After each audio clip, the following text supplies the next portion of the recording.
잠깐 기도하고 말씀을 시작하겠습니다. 사랑하는 아버지 하나님, 우리 주 예수 그리스도의 거룩한 피로 말미암아서 주님 앞에 설 수 없고 또 주님을 만날 수 없고 주님을 예배할 수 없었던 우리들에게 주님 앞에 나올 수 있게 하시고 예배할 수 있게 하시고 주님을 섬길 수 있도록 역사하신 것을 참으로 감사합니다. 하나님, 주님의 거룩한 보혈의 피로 말미암아 저희들을 하나님의 언약의 백성이 되게 하시고 이제는 우리가 그렇게 믿고 믿음으로 살 뿐만 아니라 우리 자녀들도 언약 백성이 되게 하셔서 함께 예배하게 하신 주의 은혜를 감사 찬송 드립니다.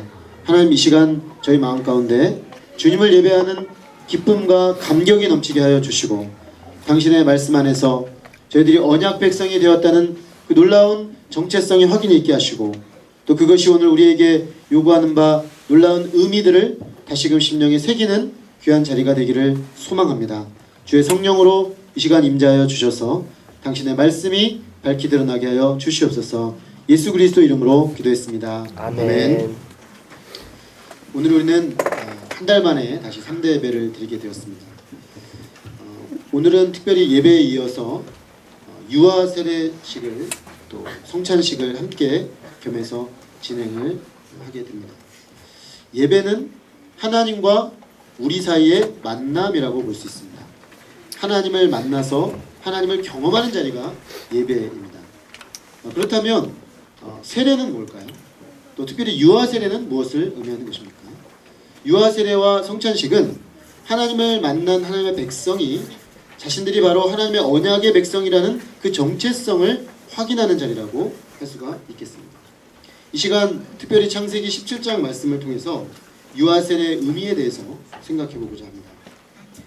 유아 세례는 한마디로 말해서 하나님의 언약의 백성의 자녀들에게 주는 세례입니다. 세례라는 것 자체가 언약 백성이라는 것을 인치는, 즉 도장으로 도장을 꾹 찍는 것 같은 확인해주는 그런 의식입니다. 그런데 유아 세례는 그들이 하나님의 언약 백성이 되었는데 특별히 언약 백성의 자녀로서 언약에 편입되었다라는 그런 의식이 되겠습니다. 유아 세례를 반대하는 사람들이 있습니다. 또 유아 세례를 주지 않는 그런 교단이나 또 입장을 가진 사람들도 있습니다. 그런 입장을 가지고 있는 분들의 가장 그 강력한 주장 중심에는 뭐가 있냐면 세례는 본인이 믿음을 고백한 사람에게 주는 게 맞지 않느냐. 왜냐하면 이것은 예수 그리스도의 십자가 복음을 믿은 사람이 그 믿음에 대해서 성령으로 말미암아 내가 예수님을 믿게 된 그 성령의 역사를 외적으로 인치는 것인데 그 실체가 아직 있지 않은 또는 확인되지 않은 사람들에게 세례를 주는 것은 너무 많은 어떤 월권이 아닌가 이렇게 생각을 하는 것이죠.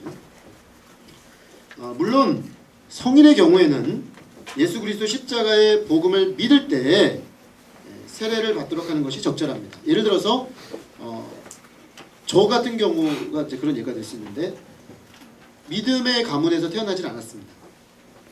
20년 동안 전혀 어떻게 보면은 교회 공동체와 거의 관계를 맺지 않고 살아왔었기 때문에 복음 자체를 들을 기회가 없었던 그런 사람이라고 볼 수 있죠. 그러니까 이런 사람이 대학에 와서 성인이 돼서 말씀을 듣고 복음을 영접하고 내가 예수님을 영접하게 된 이후에 제가 이제 주님의 사람으로 살겠습니다.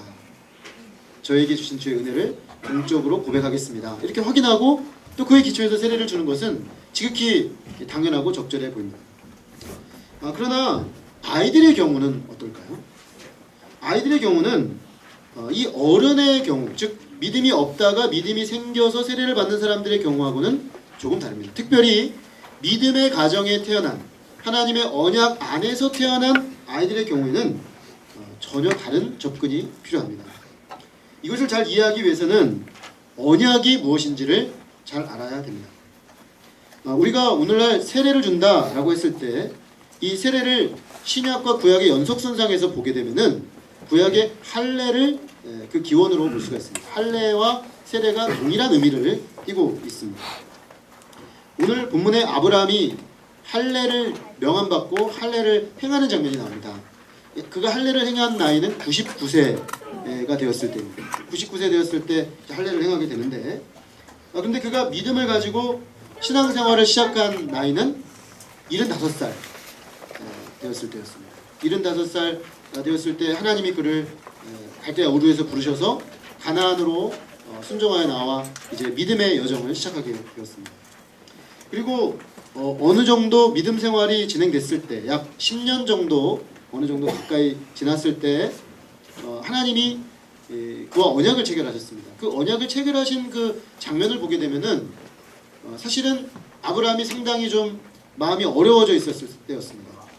믿음으로 믿음 생활을 시작했지만 하나님의 그 약속이 잘 실현이 되지 않는 것처럼 보였습니다. 아이가 여전히 태어나지 않았습니다. 그리고 함께 데리고 나왔던 조카 롯이 있었는데 그는 자기 살 길을 찾아서 소돔 고모라 지역으로 들어가고 말았습니다. 그리고 이 조카가 어려움에 처해서 그를 구해주기 위해 국제전쟁에 뛰어들었는데 과감하게 그를 구해내서 돌려보내긴 했는데, 돌려보내고 나니까 아브라함 자신이 생각해보니까 여전히 자기는 혼자고 자식 하나 없고 롯은 결국 자기 길을 가고 있다는 사실 앞에 마음이 여러 가지로 어려워졌습니다. 그 마음에 하나님은 과연 내 삶 가운데 함께 하시는가, 또 나의 상급은 도대체 무엇인가, 이런 질문들이 많이 생기는 그런 때였습니다. 그때 하나님께서 아브라함을 다시 찾아오셨습니다. 찾아오셔서 나는 너의 방패요, 너의 지극히 큰 상급이다, 이렇게 말씀하시면서 다시 한번 그가 하나님 앞에, 은혜 앞에, 부르심 앞에 믿음으로 서도록 도우셨습니다. 아브라함이 조금 마음이 힘들어서 하나님, 그런데 그 말씀은 잘 알겠는데 저에겐 지금 아무것도 없지 않습니까? 이런 말을 했습니다. 그때 하나님께서 아브라함을 데리고 나가셨죠. 집안에서 그 답답한 마음으로 그냥 꽉 막혀서 앉아있는 아브라함을 데리고 나가셔서 그 수많은 무별을 보여주시면서 별들을 한번 세어보아라. 내 자손이 이와 같으리라. 하나님은 다시 한번 불신에 빠진, 마음의 어려움에 빠진 아브라함에게 약속을 보여주시고 약속을 확인해 주셨습니다. 그 말씀을 들은 아브라함이 창세기 15장 6절에 보니까 아브라함이 여호와를 믿으니 하나님께서 이를 그의 의로 여기셨다, 이렇게 되어 있습니다. 하나님이 다시금 그를 찾아오시고 그 은혜의 말씀을 들었을 때 다시 한번 하나님 앞에 믿음으로 가 반응했고 하나님이 그를 의롭다라고 칭해 주셨다는 것이죠. 그리고 바로 직후에 언약 체결식을 갔습니다. 그때 당시 그 언약 체결식은 그 왕이 있고 신하가 있으면 왕이 나는 당신의 왕이 되겠소, 당신은 나의 신하가 될 것입니까? 만약에 당신이 나의 신하가 되면 나는 당신을 보호해주고 지켜주고 모든 것들을 제공해 주겠습니다. 그러면 당신은 신하로서 나에게 충성을 바치십시오. 이런 언약 체결문을 낭독을 합니다. 그래서 왕도 하겠다, 신하들도 하겠다, 그렇게 하면 쌍방이 합의하에 언약 체결식을 진행합니다. 언약 체결식은 짐승을 둘러 쪼개놓고 그 쪼개놓은 짐승 사이로 두 사람이 지나가는 것입니다. 이 언약 체결식은 우리가 만약에 이 언약을 지키지 않으면 이 쪼개어진 짐승처럼 우리도 쪼개질 것입니다. 내가 이 언약에 절대적으로 나 자신을 헌신하겠습니다 라는 그런 고백이 되겠습니다. 하나님은 그때 당시에 있었던 그런 언약 체결식을 가지고 와서 아브라함과 당신 사이의 언약을 체결하셨습니다. 그래서 짐승을 둘러 쪼개 놓으시고 아브라함이 그 하나님의 그 임재를 기다렸습니다. 밤이 되도록 하나님이 아무 일도 하지 않으시는 것처럼 보였습니다. 그런데 밤중에 하나님이 불로 그 쪼개놓은 짐승 사이로 지나가셨습니다. 그리고 언약을 다시 한번 상기시키시면서 너의 후손을 통해 이 땅을 줄 것이고 내가 너의 후손을 이렇게 많게 할 것이다 라는 언약을 다시금 확인해 주십니다. 하나님은 처음 그를 부를 때부터 지금 시간이 상당히 지난 이 시간까지 그를 향한 언약을 결코 거두지 아니하시고 하나님 편에서 그를 향한 사랑과 은혜를 베푸시는 것을 멈추지 않으셨습니다. 그리고 이 언약 체결식을 통해서 인을 치시고 이제 내가 이 언약대로 너를 향한 내 약속을 끝까지 지킬 것이니 걱정하지 말고 근심하지 말고 의심하지 말고 나를 쫓으라. 다시금 이렇게 말씀하셨습니다. 아브라함은 다시금 믿음을 회복하고 또 믿음의 삶을 이렇게 다시 시작한 것 같았습니다. 그런데 그 언약 체결식 이후에 아브라함 편에서 이 언약을 깨뜨리는 일이 일어납니다. 하나님의 약속을 믿지 않고 인간적인 방법으로 이스마엘이라는 아이를 낳게 됩니다. 법적으로는 혼의 자식이 아니지만 엄밀하게 말했을 때는 사라에게서 나온 아이가 아니었기 때문에 그는 언약의 약속의 자손이 아니었습니다. 그리고 아브라함은 이제는 완전히 약속을 놓아버리고 13년 동안 하나님의 언약 없이 살게 되었습니다. 오늘 우리가 읽은 이 본문은 바로 그 13년이 지난 어느 날 하나님이 그를 다시 찾아오신 그 시점의 말씀입니다. 나는 전능한 하나님이라 너는 내 앞에 행하여 완전하라. 하나님은 그가 다시금 언약의 자리로 돌아오기를 바라셨습니다. 아브라함은 언약을 깨뜨리고 마음대로 갔지만 하나님은 그를 향한 언약을 결코 깨뜨리지 않으셨습니다. 그래서 하나님이 그 전능한 하나님이 다시금 그와의 언약을 회복하고 그를 언약의 사람으로 다시금 세우기를 원하셨던 것이죠. 그래서 그 의미로 이제 네가 이름도 바꿔라. 아브라함이 아니라 아브라함이다. 나와의 언약 관계 속에서 너의 존재 자체를 새롭게 하자.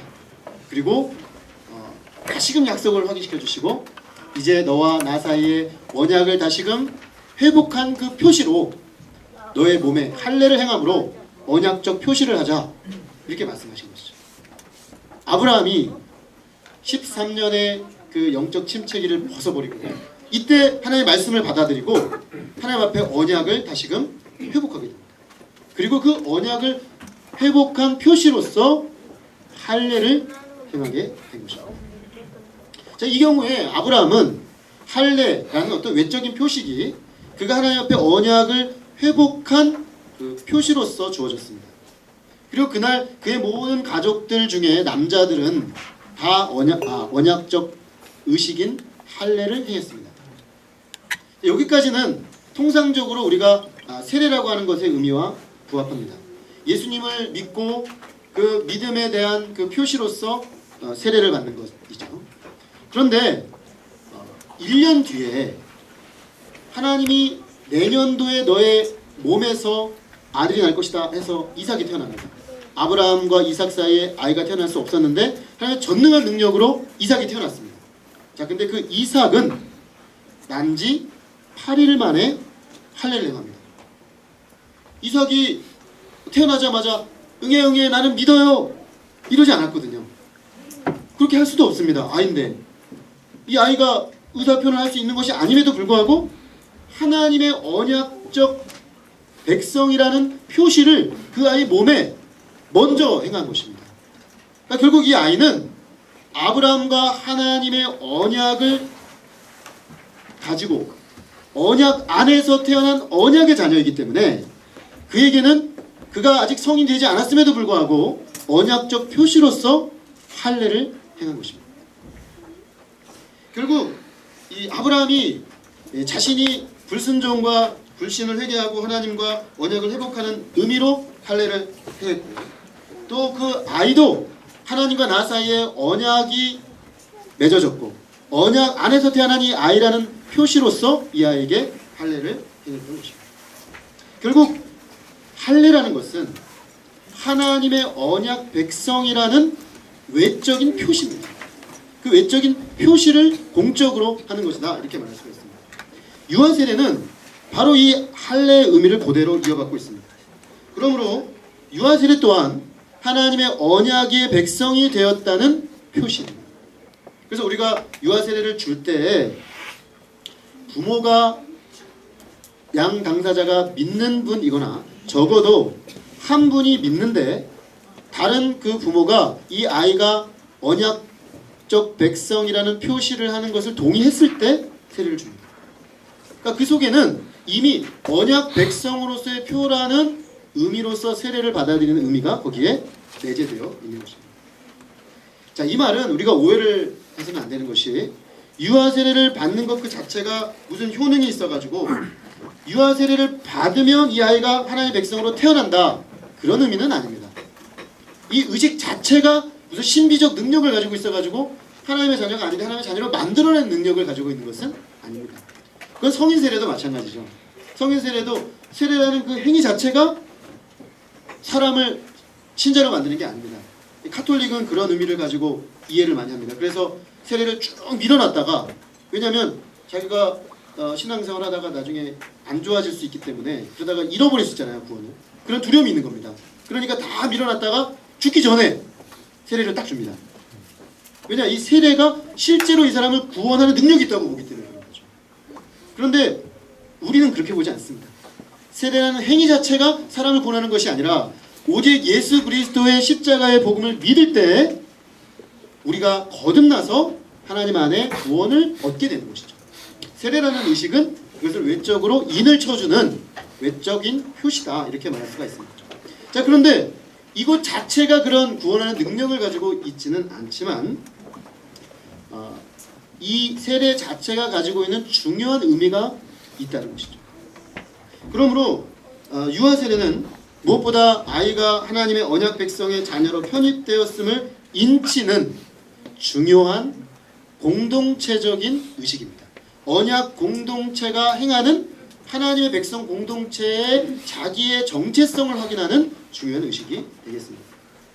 자, 여기에는 세례가 가지고 있는 기본적인 의미를 알고 이 세례를 받아야 한다는 의미가 있습니다. 세례는 무엇입니까? 세례는 씻는 예식입니다. 물로 씻는 예식입니다. 그러면 물로 무엇을 씻을까요? 물로 우리의 죄를 씻는 것입니다. 그러니까 세례라는 것은 우리의 죄가 그리스도의 십자가의 복음을 믿을 때 씻겨졌음을 믿는 그 믿음에 대하여 왼쪽으로 인을 친 것이다 라고 볼 수 있습니다. 그러므로 우리가 아이들에게 유아 세례를 받게 하는 것은 한 가지 중요한 신앙 고백을 담고 있습니다. 우리가 이 아이를 주님 앞으로 데리고 나와서 유아 세례의 자리에 딱 놓는 것은 이 아이도 아담 안에서 죄 가운데 태어나서 그리스도의 피로 말미암아 씻기우지 아니하면 하나님 안에 거룩하게 되어 주의 백성으로 태어날 수 없다는 것을 인정하는 고백이 되겠습니다. 모든 사람이 죄를 범하여 아담 안에서 죄를 범하여 그리스도의 피로 씻기우기 전에는 깨끗게 될 수 없다는 그런 신앙 고백이 거기에 담겨 있습니다. 그리고 동시에 예수님의 십자가의 피를 믿음으로 우리는 깨끗게 되므로 이 아이에게는 예수 그리스도의 십자가 복음이 절대적으로 필요하다는 고백입니다. 그러니까 부모님들이 이 아이를 안고 와서 세례의 자리로 데리고 온다는 것은 무엇입니까?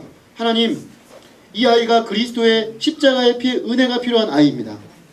저는 이 아이에게 일평생 그 사실을 가르치고 그가 예수 그리스도의 십자가의 복음을 영접하여 개인적으로 영접할 때까지 제가 그에게 하나님의 말씀을 증거하고 십자가의 복음을 증거하여 그가 이 복음 앞에 반응하도록 살도록 제가 이 아이를 교육하고 주 앞에 드리겠습니다라는 그런 헌신의 의미가 있습니다.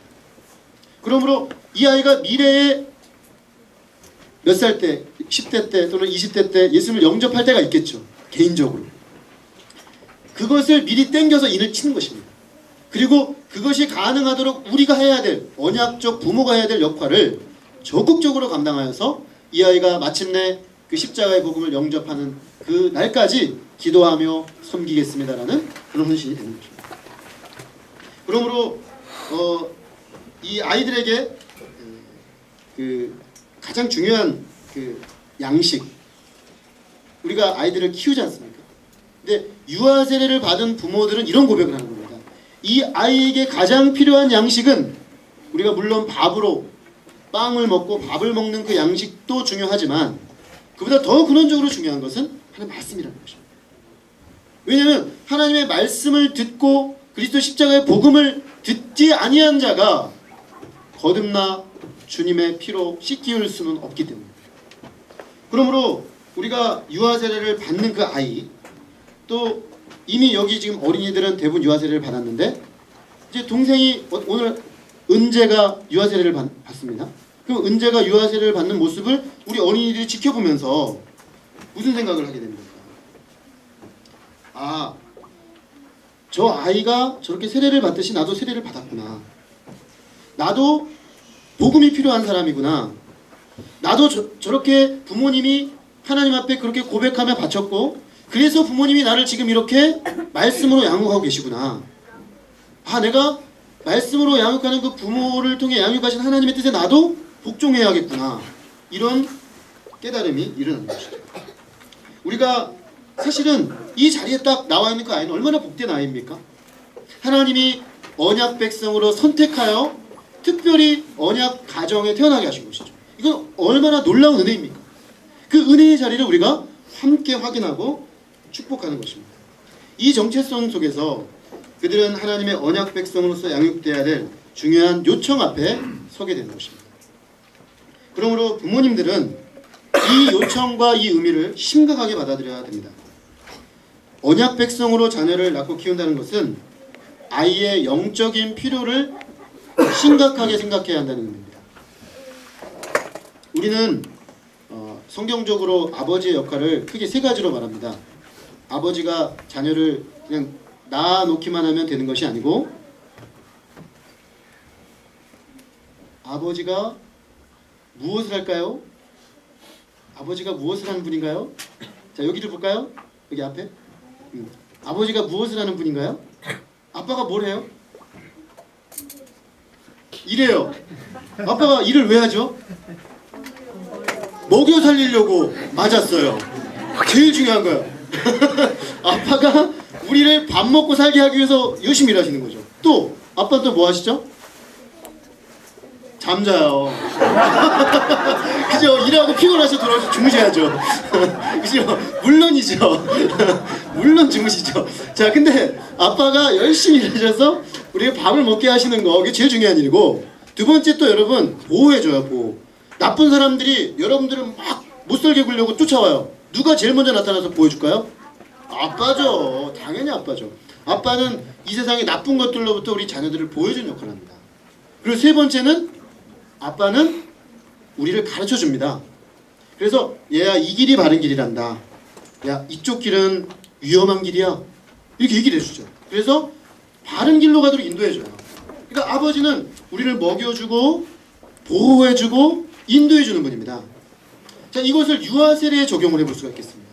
우리가 유아 세례를 받는다는 건 이 부모에게 어떤 책임이 주어진 거냐면 영적으로 이 아이들을 먹이겠다는 것입니다. 이 아이들이 영적으로 굶지 않게 하겠다는 거죠. 이 아이들이 말씀으로 꾸준히 먹여줘서 영적으로 포동포동 살이치게 하겠다는 것입니다. 그리고 영적으로 우리를 삼키려는 사탄과 이 세상의 거짓된 세상 생각들, 세상의 세력들로부터 내가 아이를 보호하겠다라는 헌신이 되겠습니다. 그리고 이 아이들이 마침내 하나님의 의의 길, 생명의 길을 가서 천국에 이르기까지 아버지가 살아있는 날 동안 이 아이가 바른 길 가도록 내가 영적 인도자의 노릇을 하겠다라는 그런 고백이 되겠습니다. 그러므로 이 유아 세례의 자리는 얼마나 우리 부모들에게 있어서는 엄숙한 자리입니까? 너무나 엄숙한 자리인 것이죠. 내가 이 아이에게 있어서 영육간의 부모로서의 그런 역할을 감당하겠다는 지극한 헌신의 자리인 것입니다. 신명기 6장 4절에서부터 9절은 언약 백성의 삶의 제1원리를 말하고 있습니다. 언약 백성이라고 한다면 누구나 이 원리를 마음에 새겨야 된다, 이렇게 말합니다. 말씀이 이렇게 되어 있습니다. 이스라엘아 들으라. 우리 하나님 여호와는 오직 유일한 여호와이시니 너는 마음을 다하고 뜻을 다하고 힘을 다하여 내 하나님 여호와를 사랑하라. 오늘 내가 내게 명하는 이 말씀을 너는 마음에 새기고 내 자녀에게 부지런히 가르치며 집에 앉았을 때든지 길을 갈 때든지 누워있을 때든지 일어날 때든지 이 말씀을 강론할 것이며 너는 또 그것을 내 손목에 매어 기호를 삼으며 내 미간에 붙여 표로 삼고 또 내 집 문설주와 바깥문에 기록할지니라. 언약 백성은 한마디로 하나님을 사랑하는 백성입니다. 마음과 뜻과 성품을 다하여 하나님을 사랑하는, 그 언약을 맺은 그 순간부터 하나님이 나의 하나님이 되어 주었으므로 저는 하나님을 그 하나님으로 사랑하겠습니다. 존중하겠습니다. 그 고백을 하는 것이죠. 그런데 하나님을 사랑하는 가장 구체적인 표현이 무엇입니까? 그것은 바로 하나님의 말씀에 순종하는 것입니다. 하나님의 말씀을 마음에 새긴다, 여기 새긴다는 표현을 썼습니다. 내 마음에 계속 새기고 그 새겨진 말씀대로 내가 살아나가겠다라는 것입니다. 이게 부모와 자식과의 관계도 그렇습니다. 자녀들이 부모님을 사랑합니까?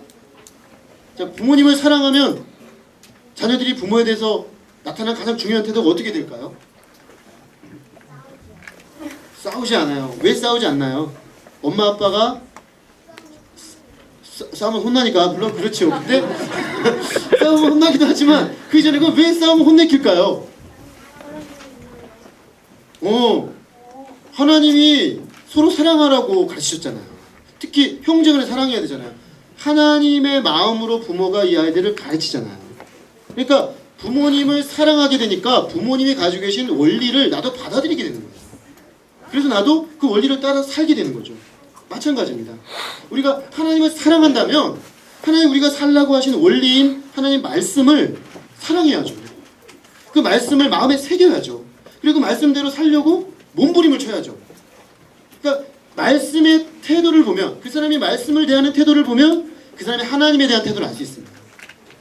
그 사람이 말씀을 향하여 존중하는 태도가 있다면 하나님을 존중하는 사람입니다. 말씀을 듣는데 무시하면 하나님 무시하는 거예요. 하나님 말씀 들으려고 하지 않아요. 그럼 하나님 별로 사랑하지 않는 거죠. 들으려고도 하지 않으니까. 즉 말씀에 대한 태도가 우리가 하나님에 대한 태도, 사랑에 대한 태도를 보여주고 있다는 것입니다. 근데 하나님이 뭐라고 하십니까? 모든 인생의 기회를 다 사용해서 삶의 모든 과정에서 말씀을 마음에 새기라, 이렇게 말씀하십니다. 이게 언약 백성입니다. 집에 앉았을 때도 애들한테 말씀 가르치고요. 길을 걸어가면서 아들아, 주님께서 이렇게 말씀하셨다. 주의 말씀은 내 발의 등이요 내 길의 빛이라고 말씀하셨다. 우리가 이 길을 걸어갈 때 빛이 있어야 하듯이 너에게 말씀이 필요해. 이 정말 말씀을 심으려는 아버지는요, 길을 걸어가면서도 아들에게 그렇게 말씀을 가르치는 거예요. 앉아서 일어서서 누워서 잠자리에 들 때, 심지어 그것도 부족해서 손목에 메고요, 여기에 이마에다가도 메고요, 나중에 문설주에다가도 말씀을 써붙이고요. 왜 그럽니까? 우리는 언약 백성이기 때문에. 우리는 하나님의 사랑 언약 백성이기 때문에 하나님의 사랑하는 그 표시로 우리는 말씀을 사랑할 수밖에 없는 것이죠. 그런 모습으로 자녀를 키우라는 것입니다. 그게 바로 언약 백성이 된다는 것이고, 언약 백성으로 자녀를 낳고 키운다는 것입니다. 유아 세례는 그 신명기 6장 4절부터 9절까지 말씀을 심각하게 받아들이겠다는 것입니다. 근데 요즘 시대로 하면, 요즘 시대는요, 이렇게 자녀를 키우면 이런 생각이 많이 퍼져 있는 것 같습니다. 애를 너무 종교적으로 어릴 때부터 키우고 아니야. 좀 다양하게 좀 자유롭게 키워야지. 왜 애를 이렇게 말씀을 막 의도적으로 막 심느냐. 자연스럽게 말씀이 들어가게 해야지. 그 말이 어느 정도 일리가 있습니다. 억압적으로 너 말씀 암송 안 하면 오늘 밥 없다. 이렇게 막 위협을 해가면서 그럴 필요는 없습니다. 그런데 우리가 이 시대 사상이 한번 그 속에 있는 독소를 한번 생각해 보겠습니다. 과연 우리가 너무 말씀을 아이들에게 많이 줘서 말씀이 애들에게 너무나 과다하게 지금 공급되고 있는가? 그래서 이 시대에서 말하는 것처럼 그건 너무 애들을 종교적으로 만드는 것이라고 우리가 과연 정말 말할 수 있는가? 저는 반대라고 봅니다. 애들은 무방비로 세속사상에 노출되어 있습니다. 무시로 공격받습니다. 무시로 세상 속에서 계속 듣고 있습니다. 근데 아침, 저녁, 점심 집에서 그 말씀을 강력하게 아이들에게 가르치지 않으면 그 아이들의 영혼이 무엇으로 먹여지고 그 아이들의 영혼이 무엇으로 채워질까요? 이건 매우 심각한 문제입니다. 하나님의 말씀을 제대로 가르치고 풍성하게 가르치는 것이야말로 아이들의 영혼을 풍성하게 먹이고 그들의 모든 세상의 거짓된 가르침과 죽이는 가르침으로부터 지키는 일이고 그들이 평생 생명의 길로 걸어가도록 인도하는 것입니다. 우리가 생명의 말씀을 아이들에게 먹이는 일에 최우선순위를 두어야 합니다. 부모의 역할의 최우선순위는 아이들이 생명의 말씀으로 충만해지도록 아침부터 저녁까지 그 일에 촉각을 곤두세우고 가르쳐야 합니다. 그리고 이 아이들이 혹시 세상에서 무슨 생각을 가지고 들어오는지 점검해줘야 합니다. 학교 가서 애들이 무슨 얘기를 듣고 오는지, 친구들하고 카톡 교환할 때 무슨 얘기하는지, 이들이 무슨 생각으로 지금 삶을 살고 있는지 들여다봐야 합니다. 엄마 아빠가 아이들을 사랑하지만 언젠가는 우리 아이들을 떠나야 합니다. 근데 그때 이 아이들이 과연 무엇을 따라갈까요? 그들이 따라갈 영원한 지침으로써 생명의 말씀을 그들의 손에 쥐어주고 마음에 새겨주어서 부모가 이 세상을 떠날지라도, 부모가 이 세상에 없을지라도 그 아이가 그 말씀을 따라 평생 진리의 길, 의의 길 갈 수 있도록 해줘야 하는 것이죠. 링컨은 가난한 집에 태어났습니다. 어머니가 일찍 돌아가셨습니다. 6살 때인가 돌아가셨죠. 근데 그 어머니는요, 링컨의 손에 평생 이 아이의 지침을 지어줬습니다. 죽으면서 유언을 했습니다. 낡은 자기가 평생 보던 성경을 주면서 유언을 합니다. 아들아, 내가 너와 더 함께 있을 수 없어. 미안하다. 그런데 네가 이 성경 말씀을 붙잡고 평생을 산다면 엄마가 너와 함께하는 것보다 훨씬 더 큰 유익이 있을 것이다. 이렇게 말해줬습니다. 링컨이 그 말을 일평생 마음에 새겼습니다. 일평생. 그래서 그가 수많은 시련도 다 넘어갈 수 있었던 것이고 하나님의 의의 길을 걸어갔을 뿐만 아니라 세상을 하나님의 의의 관점으로 변화시키는 삶을 살 수가 있었어요. 우리는 오늘 유아 세례를 받는 가정뿐만 아니라 모든 가정의 부모로서 또 언약 공동체, 교회는 언약 공동체죠. 넓게 보면 가정입니다. 복음의 가정이죠. 우리가 이 언약 공동체 일원으로서 우리 자라나는 세대들 앞에 부끄럽지 않은 언약 백성으로 세워져야 되겠습니다. 제가 요즘 우리 교회를 방문하는 대학생들을 만나면서 아주 심각한 생각을 많이 합니다. 무엇이냐면 오는 친구들이 대부분 고등학교 때까지 교회 생활을 했던 친구들이 많이 옵니다. 그러다가 20대 때 대부분 교회를 떠나게 되었다가 방황하다가 다시 어떻게 해서 돌아오는 친구들, 이 친구들은 그나마 다행입니다. 그런데 이들이 왜 떠나게 되었을까? 고등학교 때까지 분명 교회 안에 있었는데 대학이라는 환경으로 들어오면서부터 왜 이들은 결국 신앙을 떠나게 되었는가? 제가 그 문제를 심각하게 생각해 봤습니다. 왜냐하면 저희들도 지금 아이들이 성장하고 있는데 얘네들이 교회 안에 있다는 것만으로 암순양할 수 없다는 거죠. 분명히 걔들이 한 번도 고등학교 졸업할 때 교회를 떠나지 않았습니다. 근데 대학을 가면서 떠났습니다. 왜인가? 너무 제가 궁금하고 심각해서 올 때마다 아이들하고 다양하게 대화를 하면서 그들이 떠나게 된 경로를 한번 생각해 보았습니다. 추적해 보았습니다. 가장 큰 원인 중에 하나는 그 아이들을 이끌어줄 멘토, 목자가 없다는 것이죠.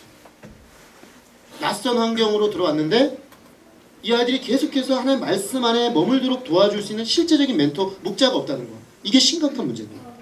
두 번째는 대학이 우리가 상상하는 것을 훨씬 초월할 정도로 세속화되어 있습니다. 교수님들은 수업 시간 내내 세속화된 사상을 심습니다.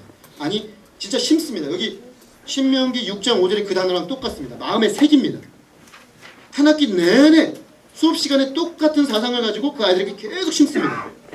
근데 아이들은 이걸 가지고 시험을 봐야 됩니다. 고민을 해야 합니다. 논문을 써내야 합니다. 애들하고 토론을 해야 합니다. 그렇게 한 2, 3년 딱 지나가면 딱 그 세계관이 안으로 들어와 버립니다.